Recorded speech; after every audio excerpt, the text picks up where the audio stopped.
The global whodunit has now shrunk to one flask in one lab, created and maintained by one guy. Dude, it wasn't me, I swear! It was.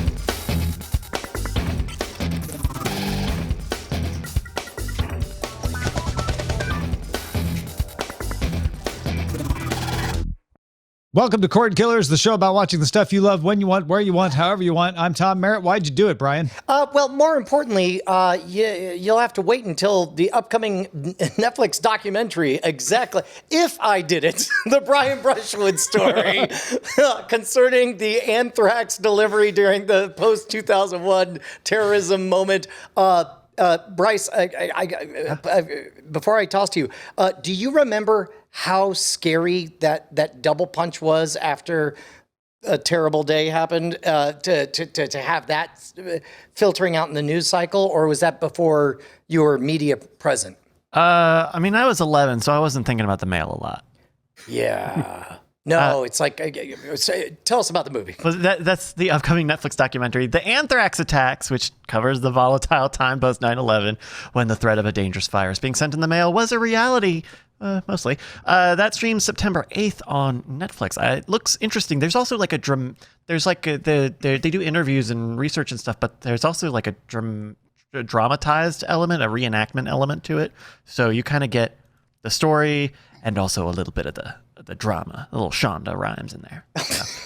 It's coming on September. Yes, that wonderful the summer of the shark when we all got some Shonda Rhimes. That's right. And also the Patriot Act was passed. Bill, what were you up to that summer? I was the guy mailing out anthrax. I probably shouldn't have admitted that. No, I've never touched anthrax. Anthrax Records, the band, the metal band, to be clear. Yeah, not exactly. I'm a yeah, huge fan. Right. Yeah, huge fan. They did. That was a weird moment when they put out like a press release saying, "Guys, we're really sorry about the name of our band. we know this is messed up right now." It seemed like a good idea at the time, just like DC Comics thought it would be a good idea to have a heroine named Isis. Oh my God! Yeah. Yeah, Anthrax was laughing at Lady Antebellum. I'm just saying, like they were like, "You don't even know what we went through." Well, folks, we got Bill Meeks here. We got Brian Brushwood here. We've got our primary target. Let's get right to it.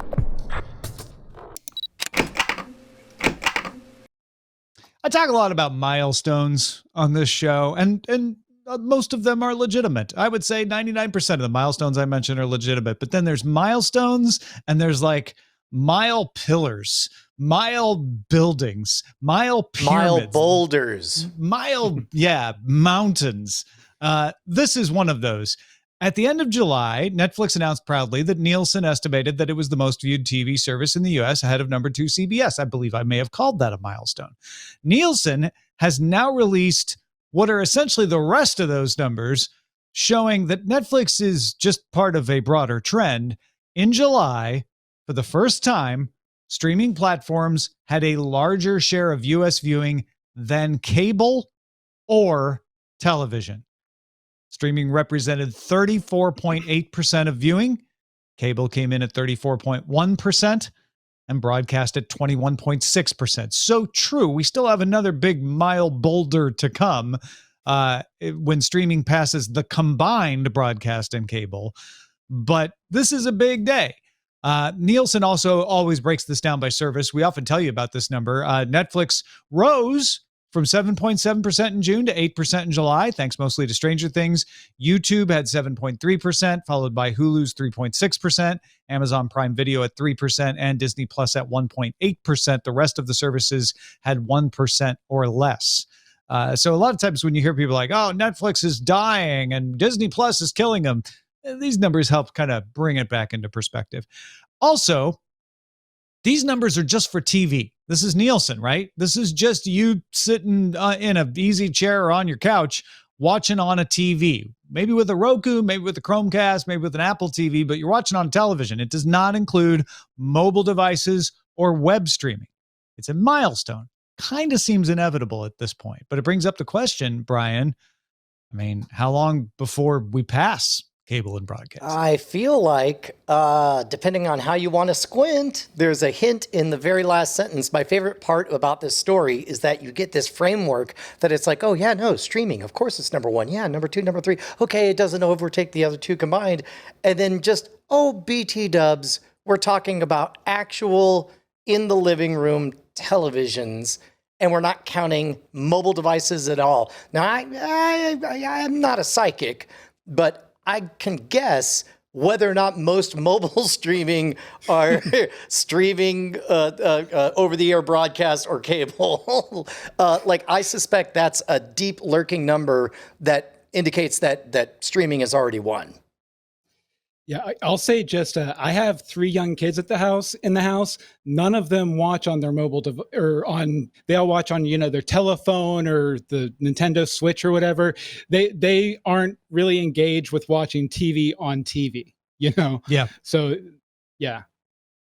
I think if we went and dug up the mobile or web streaming numbers, we'd find YouTube was a lot bigger, right? The YouTube being number 2 on TV, I think is telling because it's on TV, like you say, Brian.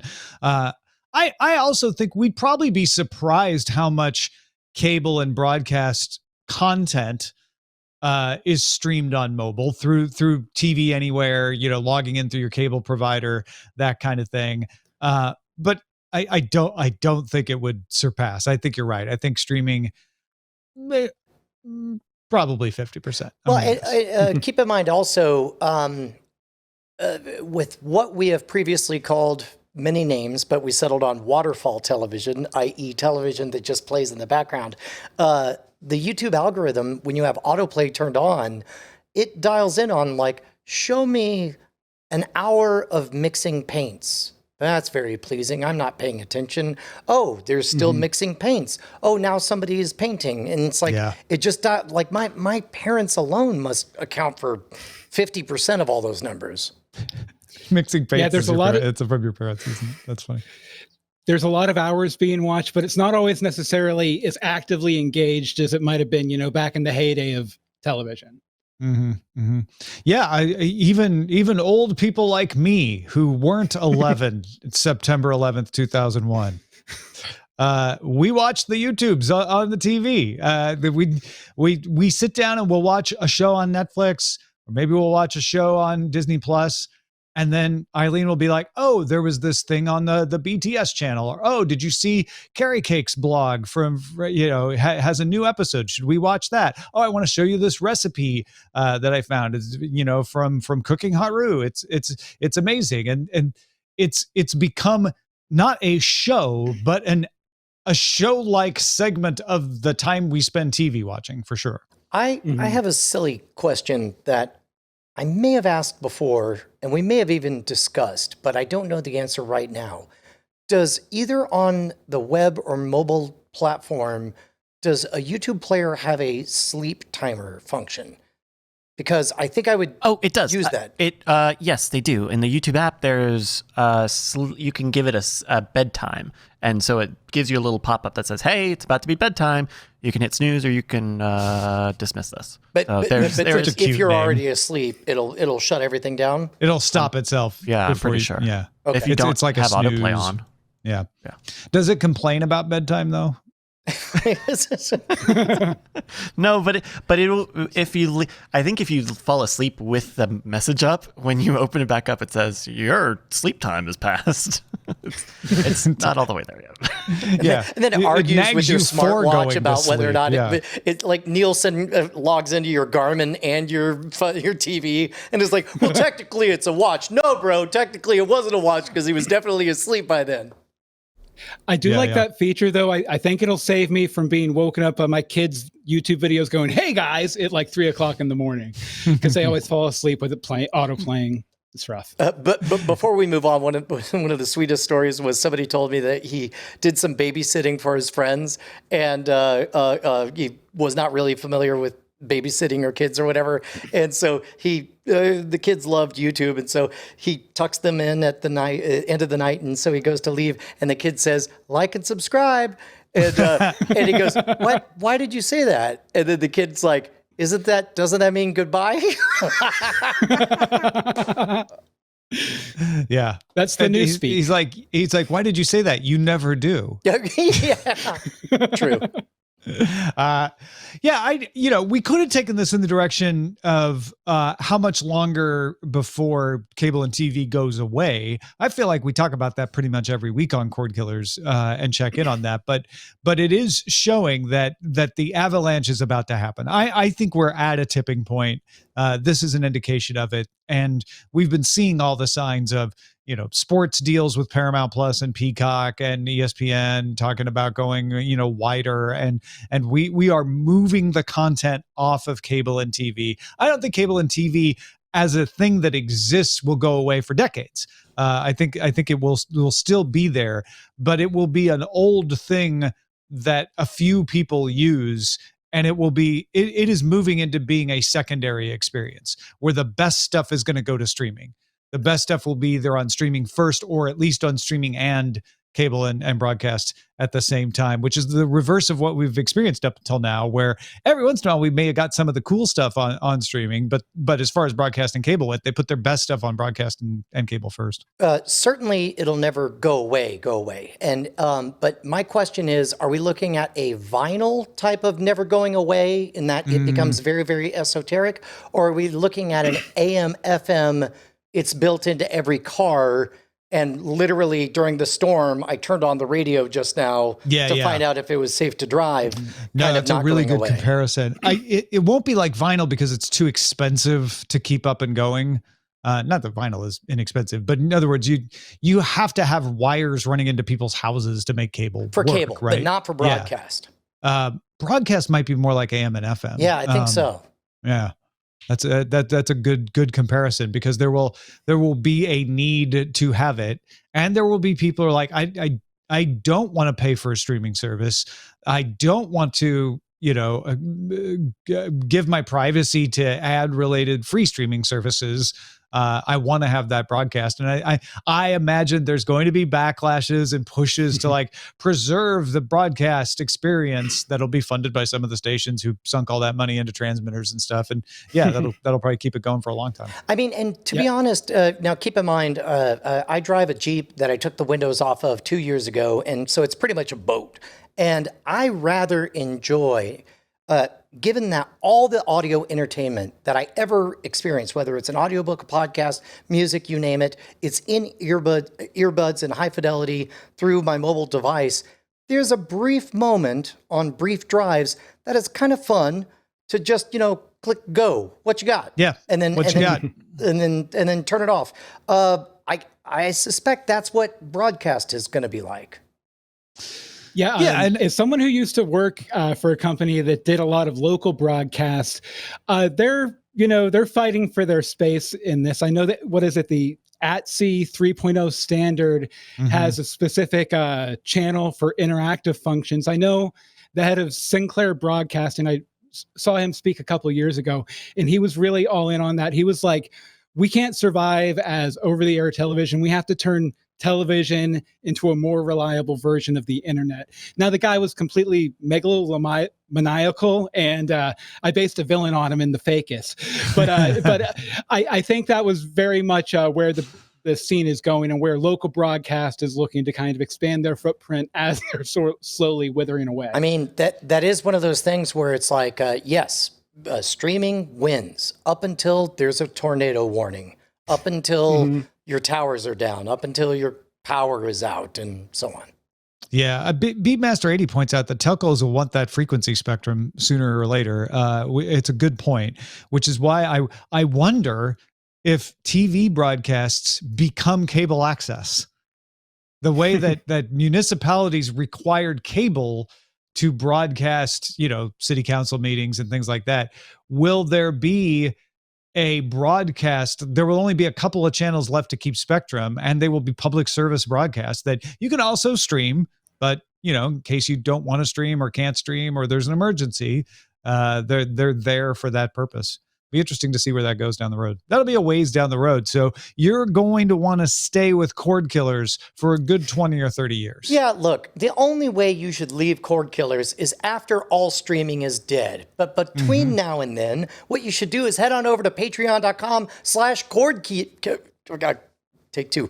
Cordkillers, keep us loud, live, and independent. Get your own RSS feed, get early access, and special content only for patrons. We love you guys. We're constantly trying to make things better and better for you, and the only people we listen to are the...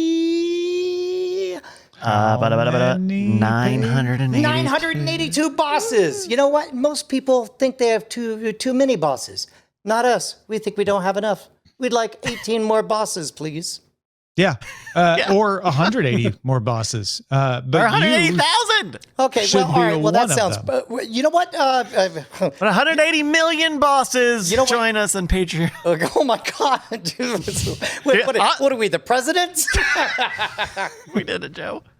Patreon.com. Let's go, patrons. Patreon.com. Oh, Jiminy. Oh, my God. Let's talk about how to watch. Previously on MoviePass. In November 2021, one of the original founders of MoviePass, Stacy Spikes, bought the assets of defunct MoviePass.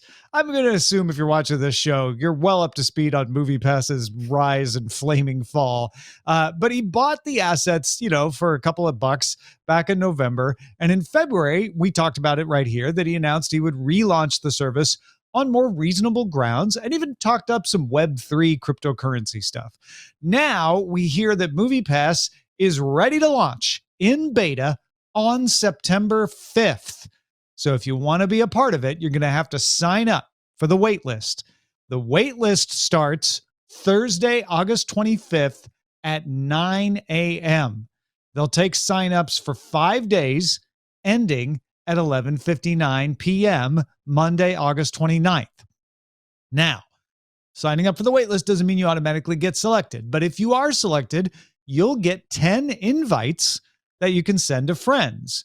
And if you, like Bryce Castillo, were a member of the old MoviePass, you'll get some bonus credits, basically some free movies to thank you for coming back. We don't know how many, but they said there'll be some.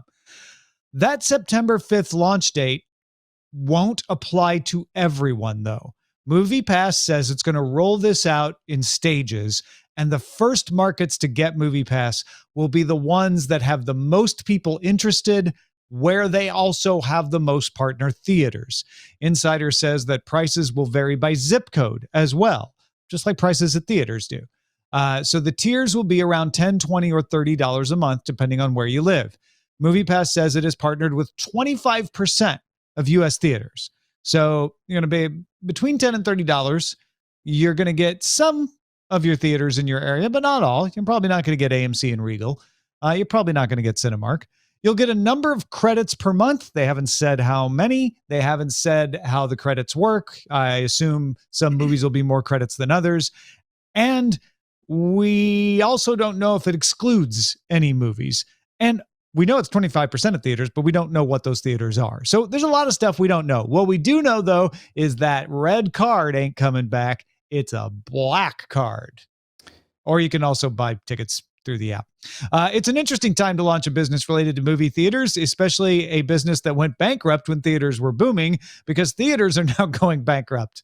Cineworld, which owns Regal Theaters in the U.S., said it is considering filing Chapter 11 bankruptcy. Chapter 11, of course, allows the business to continue to operate while it negotiates a solution to its debts with its creditors. So it's not as though Regal's going to go out of business, but it's certainly it's not flush with cash right now.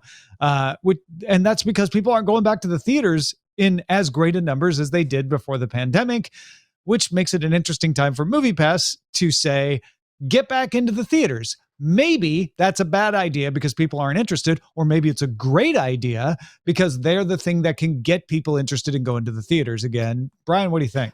I think that I genuinely love being very, very wrong when something looks like crazy on paper. But if I may present how this looks on paper in the form of, hey, howdy, hey, Tom, it's me, Stacy Spikes. Listen up, I got a deal for you. Remember MoviePass? What was the deal with MoviePass? Unlimited movies, 100% of theaters, we sent you cash, it was the biggest value of all time. As you know, it was a resounding success. It never failed, except for when it failed. So anyway, here's what I'm thinking. I'm thinking that now that the 90-day window between movie releases and streaming has shortened to, I don't know, about 20 minutes, all of a sudden there's not much value going out to movie theaters. I'm thinking now's the time to bring MoviePass back. But I think our big mistake before was that we made it unlimited. I think people want severely limited. And what they don't want is all theaters. That was our big mistake. We shouldn't have gone with all theaters. We only needed 25% of all of the theaters. Very few theaters, Tom. Now listen up. Here's the other thing I'm thinking of. Let's see. As I wrote this down, this is a note I wrote in the middle of the night. I just wrote the word Bitcoin. Now, I wrote this about 6 months ago, but I assume it was very smart. So let's make sure to tie it into crypto. That'll go very, very well. Now, one more thing. Don't just open it up. Make it a limited window that you have to sign up beforehand to get in on the limited window. Start it on September 5th. Let it go exactly 5 days. That way, at exactly midnight on the eve of September 11th, that's when everything will close. It's a brilliant idea, Tom. You need to invest. Oh, by the way, the iconic red thing, get rid of that. Make it black. All right. Okay, I'll see you later. Call me back. Beep. I really wanted to interrupt you just so Stacy Spikes would say, "Can I finish?" I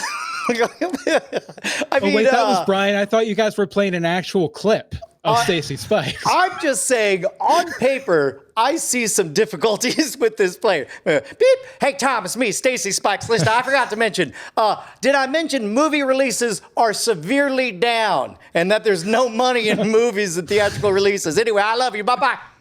Oh, wow. Yeah, love you too, Stacy. So before we let Bill weigh in, I do want to make I want to steel man this argument. I want to give the other side. Hey, me, Tom, it's Brian. Maybe I didn't look up at a picture of Brian, Stacy you sound Spikes. exactly like Stacy Spikes. Wow. Maybe I just went to my generic oil baron voice. I probably shouldn't have done that. I'm sorry. Anyway, I love you. Bye. All right, love you too. Bye. Oh, Stacy. He didn't mention Bitcoin or crypto in this latest release, which may be to your point of like, yeah, seemed like a great idea in February to drum up stuff with crypto. Maybe with crypto not doing as well, we just won't mention that part yet. And I still think there's some interesting things they could do with NFTs and everything, and they might still do them. I also think that what Stacy Spikes is doing, it's important to remember what Stacy Spikes is doing here is what he did when MoviePass first launched. And when MoviePass launched from 2011 until 2018, it was slowly doing okay. It was not growing like crazy, but it was a genuine business because it partnered with theaters, which meant it didn't have all the theaters. It was expensive because it was trying to cover its costs. And yes, when they made it unlimited and every theater, the usage shot through the roof. Backed by actual cash. Yeah, they went bankrupt. So I don't know. Maybe this is the right way to go, but I get what you're saying. It doesn't sound as appealing. Bill, what do you think? You gonna sign up for MoviePass? I don't think I will, but I do think there's a decent chance it could help boost things a little bit because, if you have like, okay, I have to go 4 times to the movies this month to make this fee I've paid worth it, there's a lot more incentive to go versus like, okay, I have to go spend $30 and $5 for the popcorn and everything else. I also think that it's also there's so like AMC has their own program now. I think Regal might have their own program now that they might not be able to get enough market penetration to really be effective to lift the box office. To that point, I wondered if they can make this work, would they be able to become the AWS for AMC and Regal? Could they say like, look, we have the system down for administering these plans. Let us white label it. It'll still be your AMC plan. You could brand it whichever way you want. That could be a thing down the road as well. Yeah. I will vouch for there is strong appeal in the credit system because I know even when it comes to taking flights on Southwest, having a companion pass just makes me want to travel more because I get away with bringing somebody for free. Likewise, having a family if you like, I'm going to subscribe to going to the movies for a whole year, and it'll be between, hey, do you want to bring any friends? I have extra credits, kids, that kind of thing. I can see this working, and I hope it does. But my goodness, Bryce, you were patient zero for MoviePass 1.0. What do you think of Omicron MoviePass? I'm interested. The problem is, which is less transmissible, oddly, or less fatal, less more infectious. The problem is that they don't have an answer for what their credit system is going to be, right? Like unlimited MoviePass ruled because I could just go to the theater whenever I wanted and just see what was up. But now, if it's similar to how AMC and Regal do theirs, where you have a certain amount per day or per week or credits, I need to know what that is. Right now, they haven't made a full business offering to me yet. They haven't made an offer for consideration. And and to be fair, they've said like more details are coming. This is just our first announcement about it. So that's right. You got to sign up by August 25th. Now, keep in mind, today is August 22nd. So in 3 days, we're just going to hit you up with some details. Make sure to get on that list, sign up, get it done by midnight, September 11th. That's when the sale wraps up. I can't. H. Ross Spikes. Thank you, Stacey. It's kind of late to be releasing details, Tom. No, the day you start asking for signups is the day you have to have all your details, right? I get that it's probably better to drum up interest to have those details, but he's also drumming up interest by just throwing the MoviePass name out there. I think the most damning thing to me is Scooper Nova Girl's comment in our chat right now, which is, it's a no for me, lack of movies coming out that I'm interested in. There's nothing MoviePass can do about that. I know the OG MoviePass too. One of my big blockers for ever even signing up with it is, I have a family of 5, and I believe kids under 18, they couldn't use their own MoviePasses. So it was like a big sort of production and having to sign up for multiple accounts to get a family of 5 into the theater with it, which to me is a blocker. Yeah, I think it'd be interesting if they do $20 a month is 20 credits.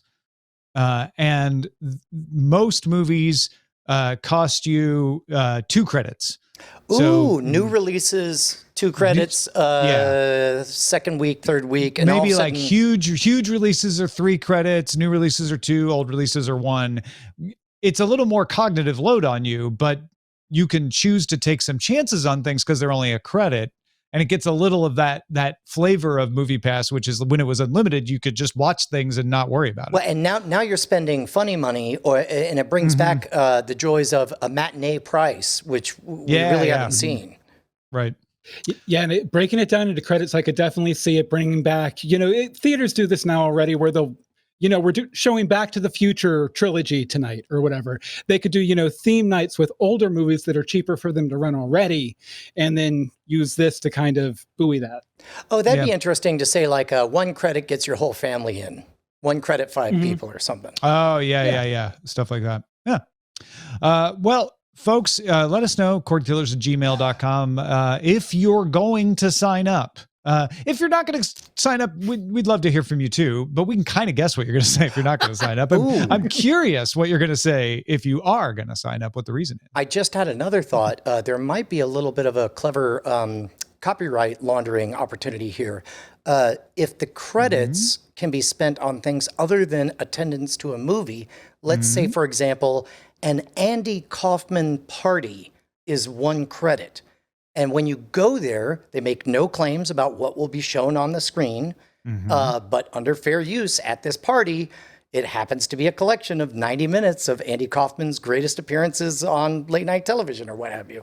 But does MoviePass make those editorial decisions, or do the theaters? Hey, man, MoviePass. MoviePass's name is Paul, and this is between Andy Kaufman and y'all. I don't know that counts as fair use. That would be my only issue there. Okay. Yeah. But keep at it. We'll launder our copyright somehow. I'll get it figured out. You're getting close, H. Ross. Let's talk about what to watch and Under Surveillance. It's all about location. Under surveillance. We got the first video from the upcoming series The Last of Us, starring Pedro Pascal and Bella Ramsey as Joel and Ellie from the famed video game. Got a little shot of Nick Offerman as Bill in there as well. The video is included in what they call a sizzle reel, a bunch of upcoming HBO series promotion. It's right there at the end. You get the biggest chunk of it. The show comes to HBO next year. We don't have a date yet, but Brian, what did you think of what they showed us so far? I was very, first of all, disclaimer, deeply emotionally invested in this video game story. I want it to succeed. I want it to be good. Traditionally, video game adaptations don't do very well. Let's fingers crossed that this is the exception to the rule. I was flattered that they put it in the most prestige spot of the sizzle reel. And I ain't gonna lie, I got chills at the iconic, seeing Joel and Ellie walking out in the wastes of what have you. Fingers crossed is about as good as I go on that one. Yeah, as far as I've never played the game, but the trailer looked really, really good to me. I'm kind of all in though, because Craig Mazin, who did Chernobyl and who also co-hosts the Script Notes podcast, I'm a big fan of his. So knowing he's involved with the project gives me a lot of faith into at least trying it out. And I mean, obviously it looks like it has, that HBO before they got bought by Discovery budget. So I think it's probably going to be a pretty good show. Have we caught Pedro Pascal in anything bad yet? Wonder Woman 84? No, he was fun. I guess so. Yeah. I get what Bill is saying is the movie may have been disappointing to him. Yeah, no, and Pedro Pascal was in it. I thought it was a pretty good movie for what it was. But Narcos was excellent. Game of Thrones. Certainly, there's most of the stuff he's been in has been great, and he has been great in pretty much everything I've seen him in, for sure. Yeah. Yeah. All right. Well, that's Pedro Pascal. Got him. It's MoviePass. And Nick Offerman. For that matter. Netflix's Sandman series has received widespread praise. Netflix pulled an interesting stunt to give it even more of a boost. The 10-episode series launched August 3rd, but on August 19th, they released an 11th episode. Now, it's a special episode. It's not a continuation of the 10-episode story. It's a special episode that adapts 2 stories from the comic, one of which kind of takes place across the entire 10-episode season. So you kind of have to watch all 10 episodes first to make sense of it. One is animated. The other is live action. Lots of recognizable names, especially to Doctor Who fans, in both the animated side and the live action side of this story. And the Sandman ranking up the charts, Netflix's top show for the 3rd straight week, topping 127.5 million hours viewed.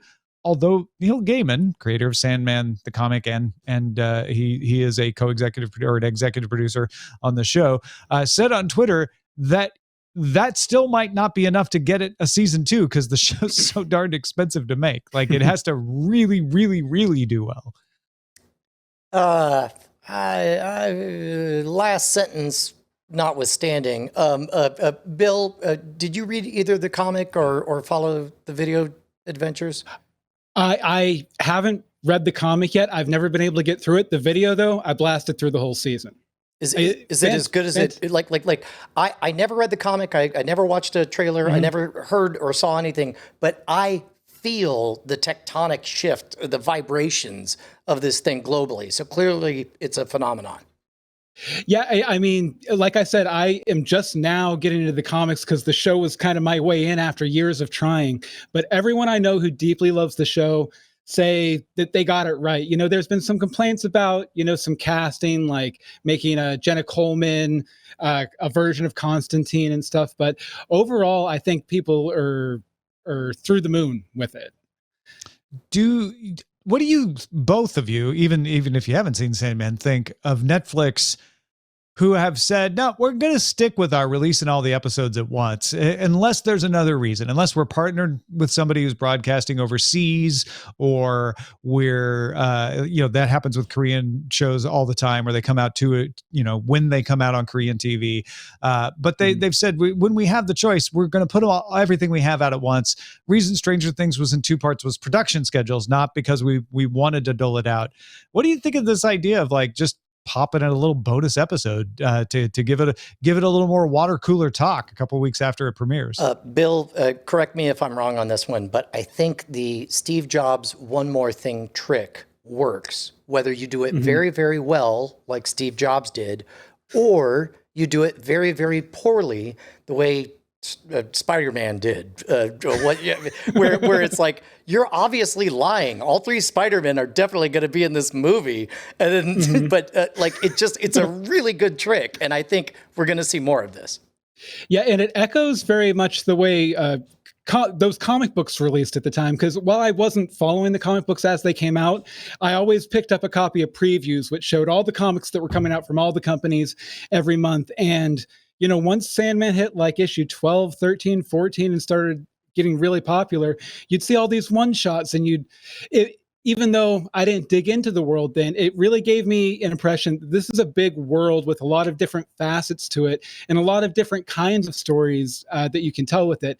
And I think this little bonus episode that they put out is kind of them putting that out there too. Yeah, we're going to adapt the main storyline, but all those little offshoot miniseries, Death, the High Cost of Living and things like that, we're going to get to those too, which I think is very exciting.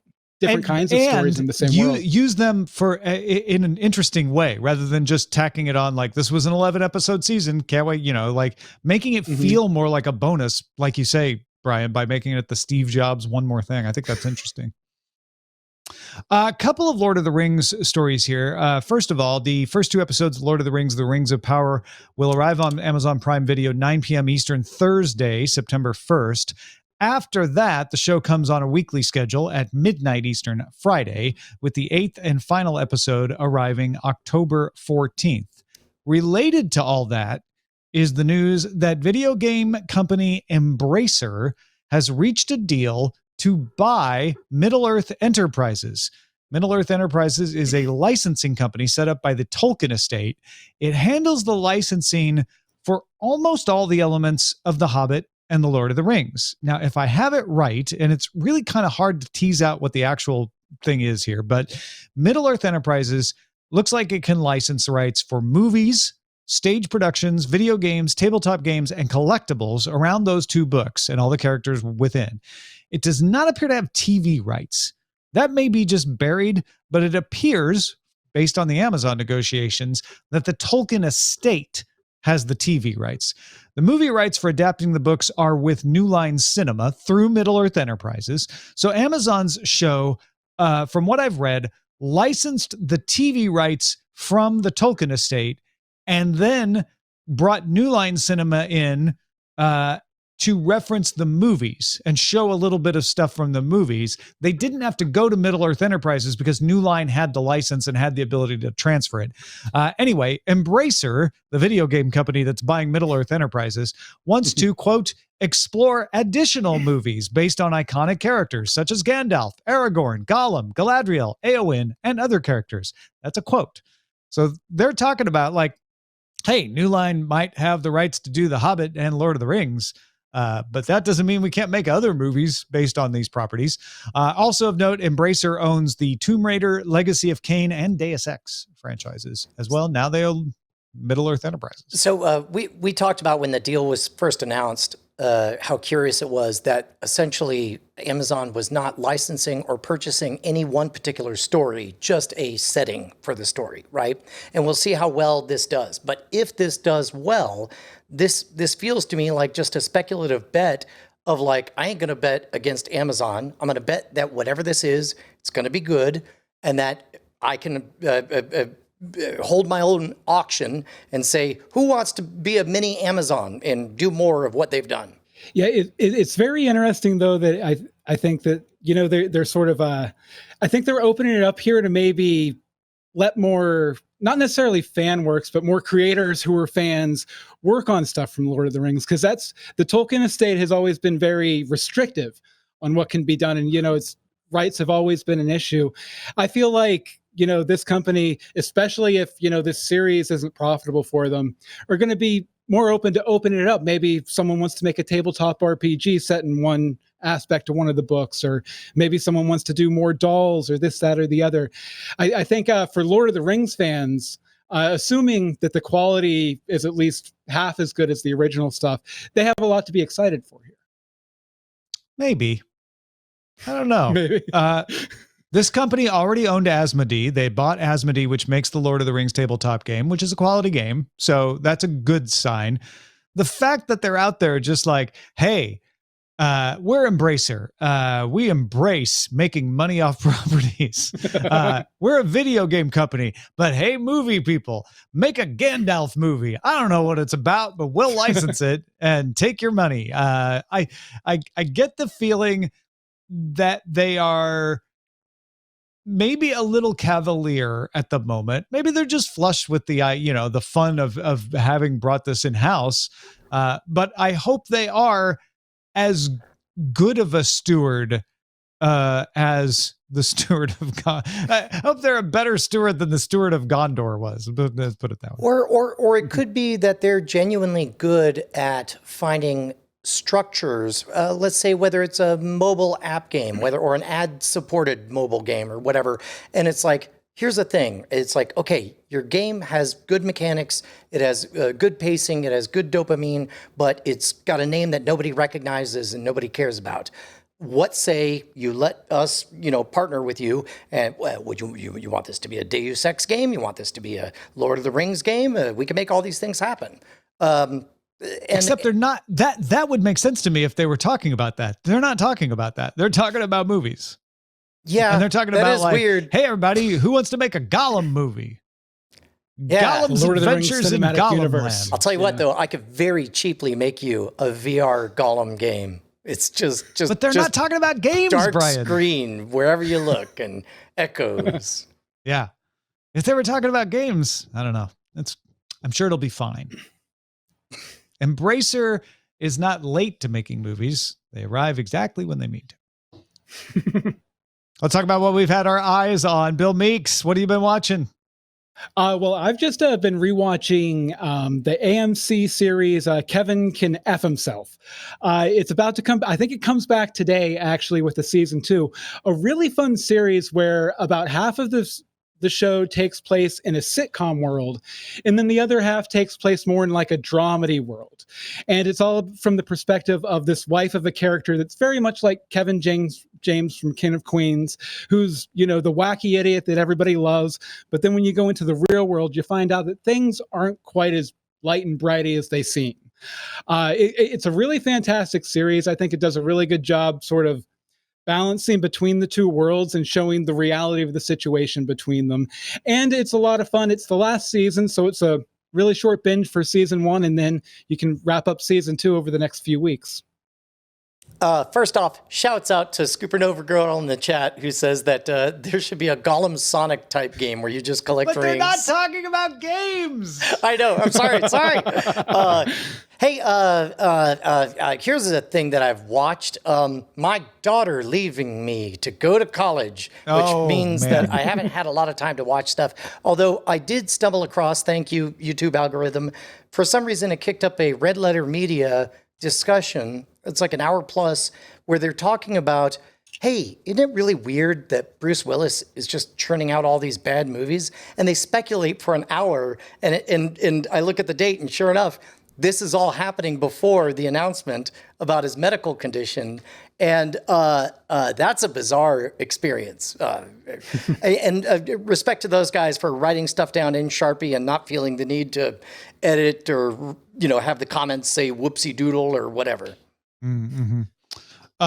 Well, I, like 2.7 million people yesterday, watched House of the Dragon. Anybody else? Anybody else watch House of the Dragon? I did. Yeah? I did not. Bill? How was it? It was good. It was good. Yeah. It was solid. Yeah. It was bloody. It was definitely not a soft take. A lot of gross stuff. Yeah. There's some killings. There's some brothels. You're in King's Landing, killings and brothels. It's what happens in King's Landing. You're in King's Landing for most of the episode. It was good.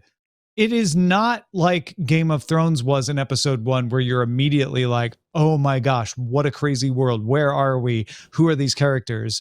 partly because you've seen Game of Thrones. And so you're like, yeah, Targaryens, there's a lot more of them here, but I get Targaryens and I get dragons. So it's a slower build. But it's a solid build, and it's an interesting story. And it's, as they described, it's succession with dragons. Like, you immediately know, oh, so this is the weakness of the current king. This is the battle between two people who dearly love each other, but also dearly love power more for different reasons. And here are the friends that are going to help and or hurt and or betray them. I'm ready. Let's go. Sure, you've got your Baratheon, your Stark, your Hightower references, but they don't get in the way. It's more of a like, oh, that's a Hightower. Interesting. But they're not like, hey, look, it's a Stark, everybody. Like, it's just all in passing. So would I be out of line by suggesting that I am not alone in feeling trust issues about this franchise? You're certainly not alone. But you are not as numerous as I would have expected. Really? Given the number of people who watched it. Yeah. Wow. So how many episodes do you think it'll take before I personally collapse and get caught up? 7. Not unlike the quality of the show, or just, when am I going to give up and watch the good show? Yes, you guys know I want to watch it. Go watch it. No. Go watch it. Oh, Christ. I'm going to 7 watch. episodes. 7 episodes? Okay. Yeah. All right. Yeah. Just one for every god of Westeros. I feel like there has to be a lot of people watching it just hoping that they'll get that same spark they got from the original first few seasons of Game of Thrones, because so many people walked away from that disappointed. What we felt in the house was, well, I guess we should watch House of the Dragon. I'm not against it. Let's watch. Let's see what it is. Like, not like, oh my gosh, I'm so excited, but like, we weren't one of the people who were burned by it, ruined my 30s or whatever. so we're like, yeah, let's watch it. And that is interesting because, like, unlike the Star Wars prequels, I don't think anybody was like, my 30s were ruined. But I do feel like it was like, it was a different sort of letdown. I don't know. We didn't love it, but that we've litigated that previously. So we watched it. And we're like, oh wow, that was good. It's different though, but different good. And so yeah, I'm pleasantly not even surprised. I'm pleased. Let's just put it right there. We no need to overwrite, as opposed to its opposite. You have done well, HBO. I'm pleased, but I don't like it. Yeah, it's not that. It's not. Bryce, what should we be on the lookout for? Hey, we got a new show coming to Spoilerin Time, our sister show where we talk all about spoilering the TV and movies that are out. We are starting and picking up the brand new Marvel Disney Plus show, She-Hulk Attorney at Law. This is where a normal lawyer woman becomes a Hulk and then goes back to doing lawyer stuff. More or less, right? That's pretty succinct. Well, I mean, we're not supposed to be doing spoiler time yet, but yes, I won't disagree. It's fairly obvious from the trailers. It's called She-Hulk. Anyway, we watched the first episode, which is out now for spoiler in time. 2-word reviews. Go. No, spoiler-free 2-word reviews. Happy, good. Tom? Laughed much. Pretty neat. There we go. Pretty neat from Bill. Mine would be more lawyer and a question mark. Yeah. Okay. All right. Because you know what? What's funny is I watched that first episode and I kind of did. I told you this, but I didn't love it because it was all superhero stuff. And I watched the trailer for the first time and I'm excited about superhero lawyer stuff. I could be okay for a lawyer superhero, but I'm here for superhero lawyers, and that could be interesting. But I don't know. My other review could be Moslany rocks. Yes. I mean, there are some I'll save it for spoiler. Yeah, you should. Fun fact, I kept thinking Tatiana Maslany was supposed to be Natasha Lyonne, and I was very confused why no one was talking about her looking and sounding very, very weird. Anyway, that is She-Hulk on Disney Plus. I believe that's coming out on Wednesdays or Thursdays. Thursdays, I think. Check your local schedules. And if you've got something we should be on the lookout for, please email it to us, cordkillers@gmail.com. We'll cover it here on this part of the show. Thank you. The other thing you need to do is buy a computer. Buy a computer. Yeah, dude, buy a computer. What's wrong with you? What are you living in the past? Well, where would I go? I mean, I don't know. I can only think of one. DoghouseSystems.com/rogue, ROGUE. Hey, it's me, Stacy Spikes. Yep. I'm here to offer Doghouse Systems. We're about to do a really big promotion. It's going to be really, really good. Trust me, you need a computer. You need a computer? Well, what are you going to not have a computer? Sit there with an abacus, slide rule. You're going to write down long division? Hell no. You're going to get yourself a computer, and you're going to get it from DoghouseSystems.com/rogue. Spell it right. ROGUE. Keep us in business. Thank you, Stacy Spikes. That giant sucking sound you hear is the fan cooling your doghouse systems. Let's move on to the front lines. Front lines. Amazon Prime Video has exclusive rights to NFL Thursday Night Football this season. We've mentioned that before. Those video streams are going to be included in traditional Nielsen TV ratings. Nielsen has separate ratings for streaming TV and has never included streaming viewer estimates in its traditional television report.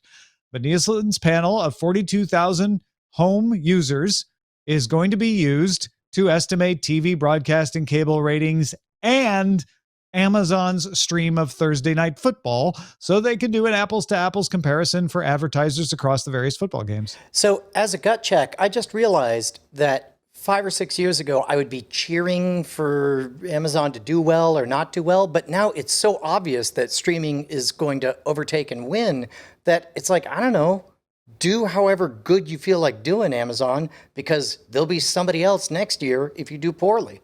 Yeah, my take on this was, this is how it starts, where they stop separating streaming and broadcast and TV ratings and just start rating things. Like you watched it, it gets a rating. Football is so dependent on advertising in the broadcast for a lot of their profits and stuff too. I'm sure it's just a must-have to have these numbers because we can't charge Pepsi $6 million for a 30-second ad if we can't prove that half the country is watching the game. Or for like banner placements or decorations. That's not whatever. Ahead of a pending merger between HBO Max and Discovery Plus within the next year, CNN Originals Hub has been added to Discovery Plus. This includes, quote, Anthony Bourdain, Parts Unknown, Stanley Tucci's Searching for Italy, Real Life Nightmare, Death Row Stories, and Race for the Vaccine. Discovery Plus costs $4.99 a month compared to the now defunct CNN Plus, which was $5.99 a month. I found this interesting that they put, I'm not shocked that they took the CNN originals and put it in one of their streaming services. I'm curious that they put it in Discovery Plus ahead of a merger of the two services. Find that intriguing. A few details are trickling out about Netflix's ad-supported tier, which we now expect to arrive sometime in 2023. Some code found in the Netflix iOS app indicates that viewers on the ad-supported tier won't be able to download the show for offline viewing. Shouldn't be much of a shock. Some people seem super like Casablanca level shocked at that. But if they can't count the ad if you're offline, nor will they be able to skip ads. I don't think anybody should be shocked about that either. Bloomberg sources say Netflix may not run ads along kids programming. That would be interesting. Disney Plus has said that it will also not run ads next to its kids programming. And Netflix also may not run ads in original movies, at least in the first month or so of streaming. I don't know how I feel about any of this. Bill, are you overly concerned one way or the other? I'm just I'm hoping that it's not sort of like a diminishing returns on quality because the ad-supported tier, I think ad money a lot of times can corrupt creative decisions. And I worry that, it's going to be a little bit of the tail wagging the dog once we get, Pepsi or, Nike or whoever having a say in the content that Netflix is putting out there. That being said, I do think it's really good, if not counterintuitive, that they're blocking the ads from the kids' content. I'll say that, kids make up a majority of the people who watch Netflix in our house, so at least they won't be getting ads. But it does seem like a responsible decision, but also kind of a weird one for a business who, is all about making money.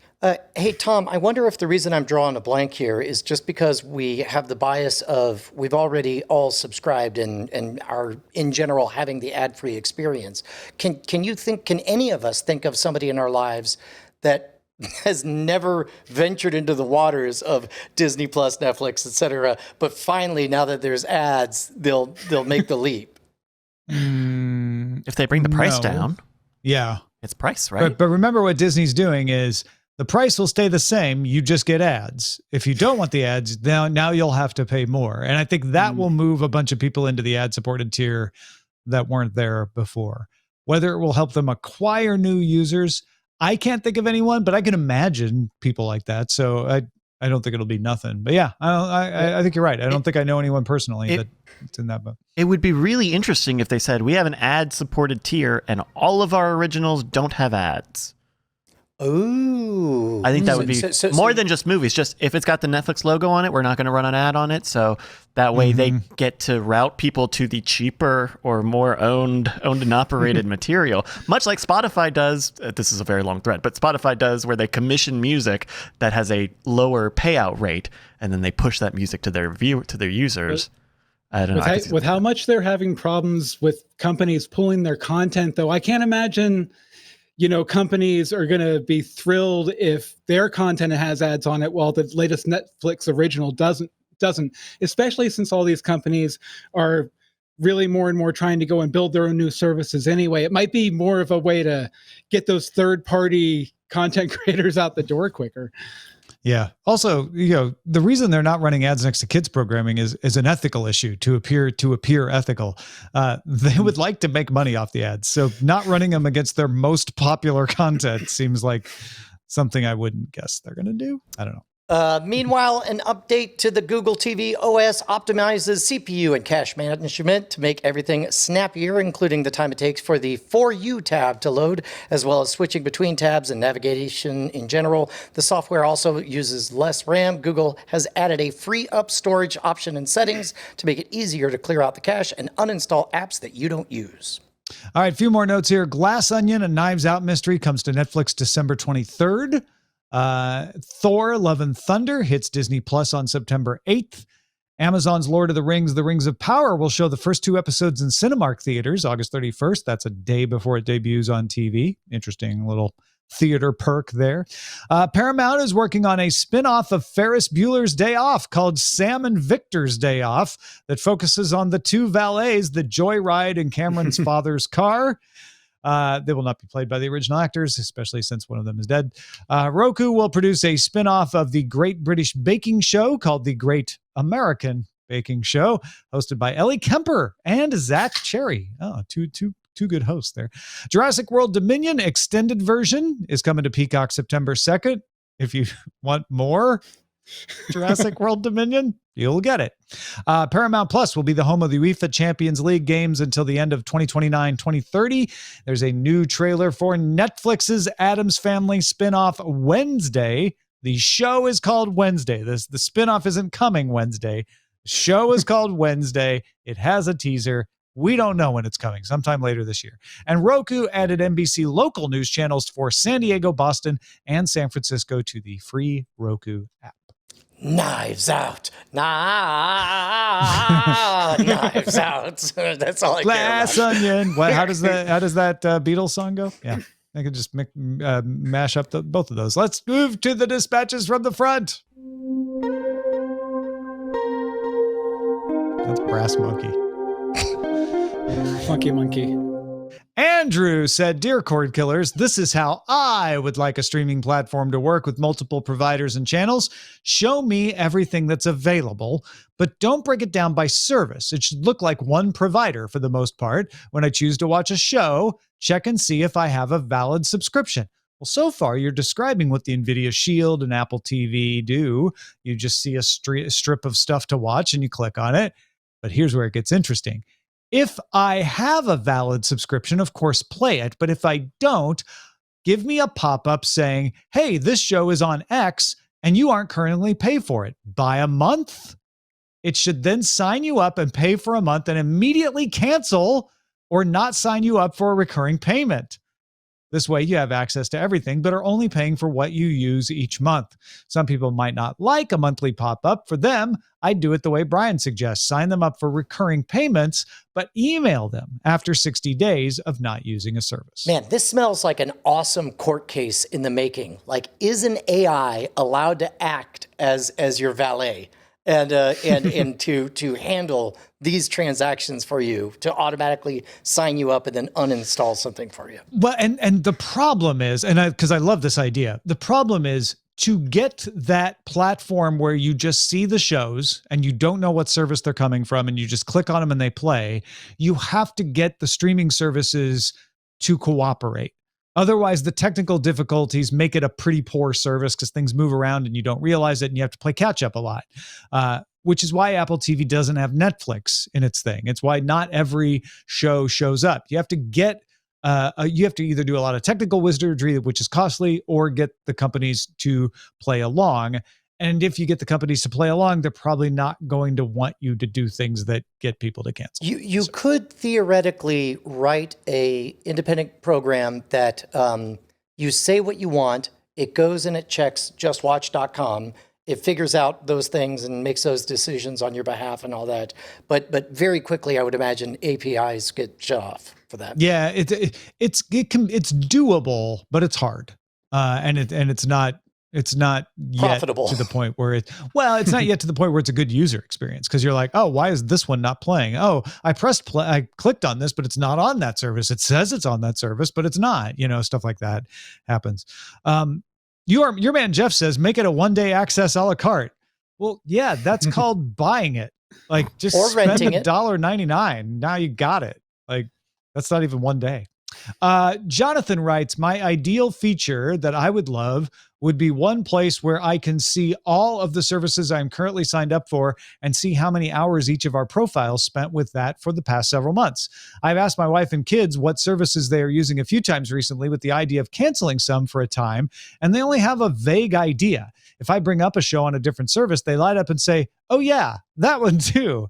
If I could have a dashboard to see what is actually being used, that would help me see which services could be dropped. By the way, my wife has put the kibosh on canceling them all and then just adding them when we want them. Oh, well, sorry, Jonathan. So technologically, would this happen at a router level? Let's say we wanted to implement something like iOS's screen time, where it's like, hey, man, I'm looking at the traffic. This is what you do.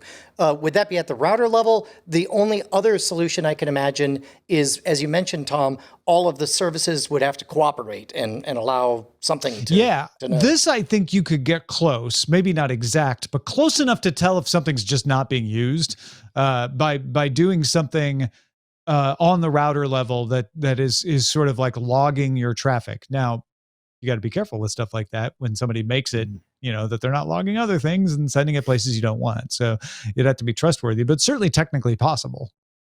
Yeah. Yeah, I know my router has a setting to where you can get stats per domain about how much data is pulled down every month. So you could totally set something up like that, assuming the weird server name that Peacock is accessing or whatever. And you could even have an intermediary device that you just plug in that just sort of, has a heads-up display. That's a random device plugged into my router. Well, I mean, that's kind of close to what the Starry was doing from Chet Denoja. Same principle as like the Pi hole. Kind of There's certainly an open source way to do this that the people could roll. I wouldn't be shocked if something like this already exists out there, and it just takes the elbow grease to get it running. Michael from Texas said, I was not aware of the price hike on Disney Plus, so thanks for bringing that to my attention. You're welcome, Michael. Fortunately, my annual subscription renewed at $80 per year before the new rate kicks in, so I'll be fine at least for one more year. Don't you remember when Disney Plus launched and they were like, hey, lock in your price for 3 years. It won't change for 3 years. In fact, when I called to get the bundle, they went out of their way to be like, now don't change this because you have that locked in lower rate of Disney Plus, but we can get you the bundle. Just we're going to charge this way. And they worked with me to keep that bundle price because they didn't want me to get upset and leave. Well, and they must have known that they have so many people who are tied up in that deal. They have to have an answer for it. Finally, James says, it's been a few years since our last company party. Please set a date for the next winter movie draft. If you can find additional ways for patrons to participate, it may encourage others to join the company. Co-boss number 515, James. Oh, this is terrifying because that's a big leap. We used to play with 30 movies for a winter league and for a summer league. I don't know that we're back to full health, but maybe we could do a mini league of some variety. We could do pickleball instead of tennis. Oh, yeah. Let me consult with the commissioner, and see what she thinks. We'll get back to you, James. Good idea. We absolutely could do even a pickleball version would be fun.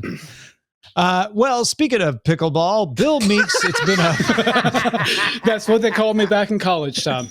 it's been a pleasure hanging out with you, man. Of course, we are going to have you on Spoilerin time too, so folks don't miss that. What do you got going on to tell folks about? I actually have a new podcast launching this week, Tom. It's called Where I'm From, and you might actually remember this show because it started as one of the challenges for America's Next Top Podcaster a few months back. And I'm launching this week. My first guest is Stephen Page, formerly of Bare Naked Ladies, one of my personal heroes.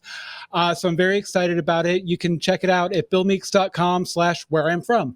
Hey, Bill Meeks, I don't know about you, but where I'm from, I went to West Memorial Junior High in West Houston. What about you? Well, where I'm from, I was homeschooled, Brian, but I grew up in Katy, Texas. Yeah. That's weird. It is. Because where's that? That school sounds really close to Wait. Katy, Texas. Wait. Well, and Brian, where did you grow up? I've never grown up. Screw you. Hey, Brian, if this is you, if this is you asking to be on the show, yes, I will have you on my show. Okay. Later. It wasn't. I know Britt Jones, who grew up in Katy, Texas.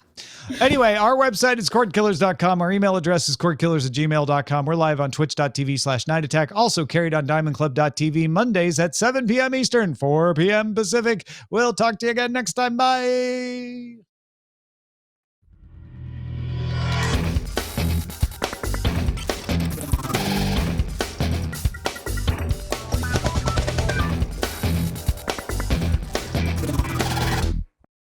You guys know Britt Jones? What? Britt Jones. He's from Katy. Oh, yeah? He lives in Austin. Yeah. You know Clint Black? He's from Katy. I don't know him. Okay. Do you know Katie? She's Katie from Dirks? Katy? she's not, the lady. Not from Katy. Not from Katie at all. Yeah. Do Nowhere you know near the it. official? Do you know the official Katy song? No, please. Yeah, no. Go for It's it. Katie, Katie, you're the only one that I adore, and something over the moon, something. I'll be waiting by the kitchen door. Yeah. Whatever, I dated a cheerleader from Maid Creek. Get bent. All right, we're gonna take a break and do That joke kills in Katy. spoiler in time here in just a few minutes. We're gonna do Better Call Saul, What We Do in the Shadows, and the premiere of She-Hulk. Premiere. Premiere tonight. Premiere. Bill, of those three shows, I know you've seen Saul. Have you seen What We Do in the Shadows or She-Hulk? Well, you've seen She-Hulk, right? Yeah, I've seen all three. Oh, okay, perfect. She-Hulk sells lawyer advice by the seashore. By the seashore. By the she-shed. Fantastic. Well, we'll do Saul, then Shadows, then She-Hulk. Perfect. Sounds good. Okay, great. That'd be fantastico. Well, then we're going to do that, everybody. We'll do that in a few minutes here. Bill, if you need to take a break, refresh your drink, what have you, now's a good time to do that. The worst thing that here's just my old happened drink. to me Here's my new one. is the Katy song is now stuck in my head, but I don't know how it goes. Katie How was that the song. Katie is the It's song. just that first. It's just like that first four notes. The Katie. It's like a ghost earworm that like I can feel in my head, but I can't. Mhm. You know what's great is that like some guy in Katy, Texas came up with that song, or maybe a lady did, and it was just like, hey, I came up with this song, and people are like, great, let's sing it at the country fair next week, and then somebody's like, that's kind of fun, let's sing it at the high school dance as well, and then it's like, oh, this is a tradition, and like they would be blown away that Bill Meeks is sitting here singing it, on the internet in 2022. Yeah, a guy who has like 4 memories from Katie, and that's one of them. Yeah. It's amazing. Yeah, I don't know any Katie- songs about Greenville, Illinois. Greenville, Illinois. Katie was your interesting. Leaves.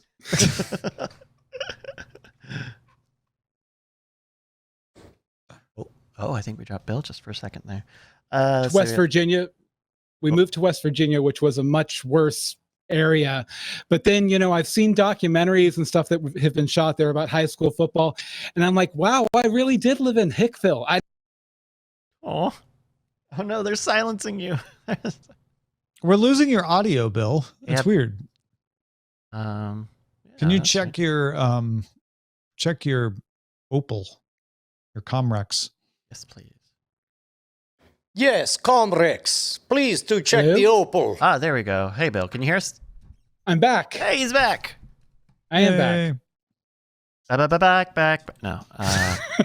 Baby Katie, she's On the only board. baby I adore. Bryce, Yes. 64. Oh, shit. Okay. Brian is saying 64. Tom? 65. I say 65. Bill, how long do you think the show that we just recorded was? 71. I think it was a I'm long gonna be one. honest. I think it's more like less than Brian, but I just had Brian Adams' Summer of 65 stuck in my head. Well, it was summer of 69, and spoiler alert, he wasn't talking about the year. What? He wasn't? No. what was he talking What was he about? talking He was about? literally talking about the year that he lost his virginity. So it was a year. No. So it was about the year that it was 1969 when he lost his It virginity. was about sex. Oh, this is a family show. Yeah. Come on. How do you think families are Gross. made? Oh, come here. So With that's what he was talking cranes. about when he said his first real 6 string. Come on. Oh, my goodness. I mean, Oh, the 5 and dime. Oh! Gotcha. It's a euphemism. Okay. We are going to do spoiler time here in just a minute. how am I being the best behaved here is what I don't understand. Well, you did start the fire. Okay. We're going to do the Okay, Saul. Billy Joel. We're going to do the Saul finale, Shadows 407, and the She-Hulk premiere. Did everybody go get a Katie in the summer of 69. summer of... Okay. By the way, Lon makes in the chat. Oh.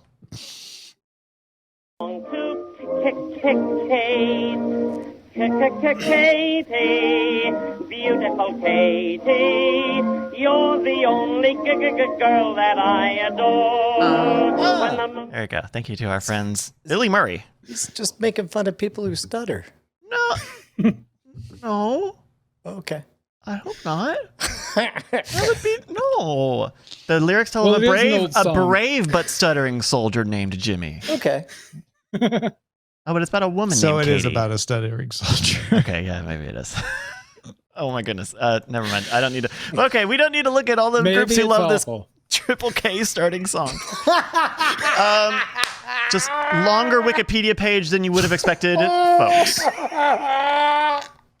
All right. So who won the bet? Yes, right.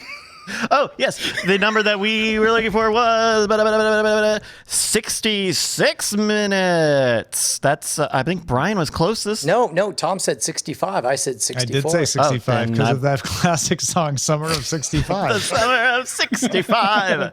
All right. I'll pick a title while we do spoiler in time. Thank you for the reminder, Scooping Over Girl. It will probably be one of yours, statistically speaking. It usually is Because because you're you rock. very great at them. All right, we're going to do Saul Shadows and then She-Hulk. Saul Shadow, She-Hulk. Everybody ready to do spoiling? Shadows. Why does the Sure. template still have Westworld in it? Hold on, let me fix that. Okay. Because in many ways, we never left. It's because I only... Hey, Tom Merritt, what's going Yes. on? I'm just hanging out here watching this scroll go by. What are you doing? Trying to set up a bit where we thank our beautiful, beautiful patrons, all these I'm wonderful sorry, I'm names. too distracted looking at these beautiful, beautiful patron names going by. Look at that one. I mean, if you wanted to be one of these people, patreon.com/Cordkillers would be the place to go.